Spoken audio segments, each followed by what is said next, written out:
क्या रूस पूरी अपनी शक्ति के साथ लड़ रहा है, या जो बीच बीच में ह्यूमन कॉरिडोर बनाने की बात आती है कहीं ना कहीं कुछ है? लेकिन उससे पहले सुशांत जी आपके पास। सुशांत सर, जो पहला सवाल हमारा था कि क्या दुनिया थर्ड वर्ल्ड वॉर की तरफ बढ़ रही है? अगर चाइना अमेरिका बात कर रहे हैं, एक दूसरे को धमकी दी जा रही है, सैंक्शंस पर बातें हो रही हैं, दुनिया भर के सैंक्शंस रूस पर लग रहे हैं, तो क्या आपको लगता है रूस यूक्रेन युद्ध के द्वारा, सुशांत जी, दुनिया दो हिस्सों में बढ़ रही है? यार मुझे तो लग रहा है कि बढ़ रही है दो हिस्सों में, लेकिन क्या वो जो तीसरे विश्व युद्ध की बात हो रही है इमीडिएटली तो नजर नहीं आ रहा, कोई बहुत नजदीक तो नहीं है। लेकिन अगर हालात इसी तरीके से बढ़ते रहे और आप मतलब कि जिस तरीके से गुटबंदी चल रही है कि पश्चिम के देश और उनके साथ जो देश खड़े हुए हैं वो बिल्कुल एक तरफ हो गए हैं। चीन को भी ये पता लग गया कि उसकी कितनी औकात है। जनरल शर्मा कह तो रहे हैं और ये बात उनकी ठीक है कि चीन आर्थिक तौर पर एक बहुत ताकतवर देश है, लेकिन उस ताकत का दारोमदार सारा का सारा तो पश्चिमी देशों के ऊपर है।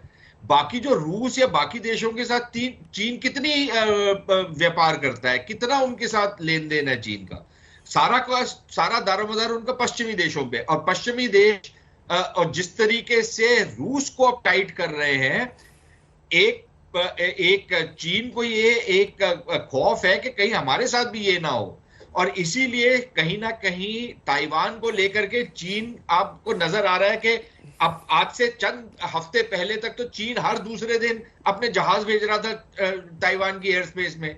पिछले 24 दिन में मैंने तो एक बार ही नहीं सुना कि चीन ने इस तरीके की हिमाकत की है। तो चीन को भी अब पता लग रहा है कि यार ये अगर इस तरीके की गुटबंदी हो गई तो हम कहां जाएंगे, और चीन के लिए बहुत बड़ी मुसीबत आ जाएगी। ऑलरेडी आनी शुरू हो गई है, ऑलरेडी वहां से सप्लाई चेन शिफ्ट होनी शुरू हो रही है, धीरे हो रही है लेकिन हो रही है, और वो और तीव्रता से होंगी आगे चलकर। तो ये गुटबंदी होगी, उसके बाद कोई ना कोई और हिमाकत करेगा, और फिर क्या होगा ये कहना मुश्किल है। मैं उस संभावना को रूल आउट नहीं करता, लेकिन अभी वो संभावना बहुत कम है। ठीक है। जल प्रसाद, यूक्रेन प्रेसिडेंट जेलेंस्की कहते हैं कि हम नेटो में अब शामिल नहीं होंगे। रूस के प्रेसिडेंट पुतिन ये कहते हैं कि हमें यूक्रेन पर कब्जा नहीं करना है, सिर्फ आप नेटो में शामिल मत होइए।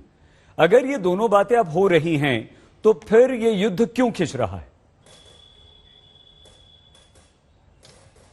इस युद्ध को खींचने की जरा मूल बातें समझ लें तो मालूम चल जाएगा। सर, पहली बात तो ये समझिए, जो राकेश शर्मा साहब कह रहे थे कि ये इंफॉर्मेशन वॉरफेयर चल रही है बहुत ज्यादा, जो मैक्सिमम कवरेज आ रही है वो वेस्टर्न मीडिया की आती है, तो उस मारे लोगों का जो सोच है वो बदल जाती है, क्योंकि रोज सुबह शाम वही सुनते रहते हैं। तो इन्फॉर्मेशन वॉरफेयर की बात तो हम लोग कई दिन से कर चुके हैं। दूसरी जरूरी बात जो मैं कहना चाहता हूं इस होल सिनारियो में, कि ये वॉर ऑफ इकोनॉमी है। एक तो ये वॉर हो रही है, हथियार कहां कहां बिक रहे हैं, वो सब जगह जो आर्म्स मैन्युफैक्चरर्स हैं वर्ल्ड के, वो चाहते हैं कहीं ना कहीं युद्ध होता रहे जिससे हमारे हथियार बिकते रहें, हमारी इकोनॉमी रोबस्ट रहे।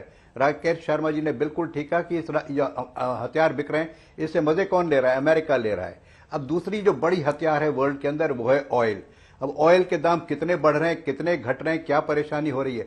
एक दफा तो ऑयल के एक बैरल के दाम $135 तक चले गए थे, अब फिर के 100 आ गए हैं।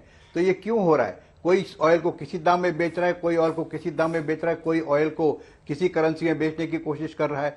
तो it is basically a war in the entire global system of economy.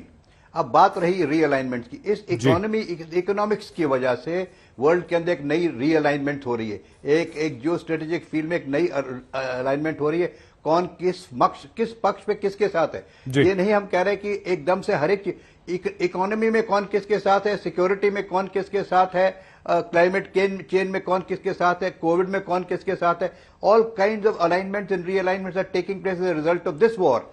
तो ये हमें और देखना है कि जब ये युद्ध खत्म होगा तो वर्ल्ड की रीअलाइनमेंट क्या निकलती है, कौन किसके साथ है। इसमें ताइवान भी जुड़ जाता है, इसमें क्वाड की बात भी आती है, इसमें चाइनीज इकोनॉमी की बात आती है, इसमें ताइवान की बात। तो किस्म किस्म की बातें निकल रही हैं वर्ल्ड के अंदर आज, और हर एक चीज को अगर इंडिपेंडेंटली देख के एक नक्शा बनाए उसको जोड़ के, तो आप देखेंगे एक रीअलाइनमेंट की तरफ वर्ल्ड जा रही है। और all is related to economy, all is related to कि मैं किस तरह से अपने देश की इकोनॉमी को इंप्रूव कर सकता हूं। ठीक है सर, ये बहुत इंपॉर्टेंट है।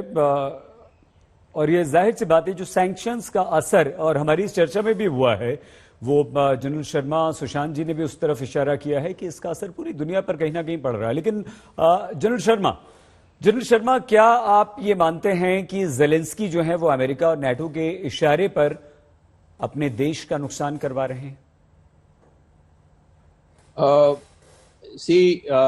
2019 की कॉन्स्टिट्यूशन में जब जेलेंस्की ने नेटो को ज्वाइन करने का और यूरोपियन यूनियन को ज्वाइन करने का इंक्लूड किया था, तब उनको गलती का आभास हो जाना चाहिए था कि ये कॉन्स्टिट्यूशन का चेंज ठीक नहीं है।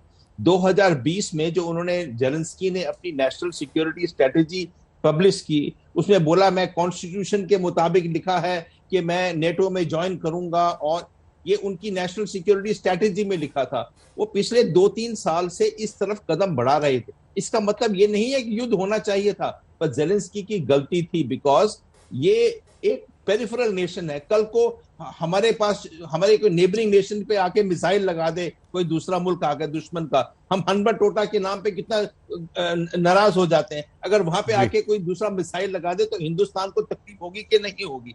होगी। ये क्यूबा में जब मिसाइल लगे थे 1962 में, तो एक विश्व युद्ध की बात आ गई थी। तब क्यूबा तो कोई अमेरिका का हिस्सा नहीं था, पर अमेरिका ने कितना उसके ऊपर किया था क्यूबा पे। तो ये यूक्रेन को भी समझना चाहिए था कि आप अपनी कॉन्स्टिट्यूशन को ऐसे अमेंड नहीं कीजिए और नेशनल सिक्योरिटी स्ट्रेटेजी ऐसे नहीं बनाई। मैं दूसरी बात एक कहना चाहूंगा कि अब यूक्रेन बोलता है क्रीमिया मेरा हिस्सा है, पर उन्होंने उसका पानी रोक दिया।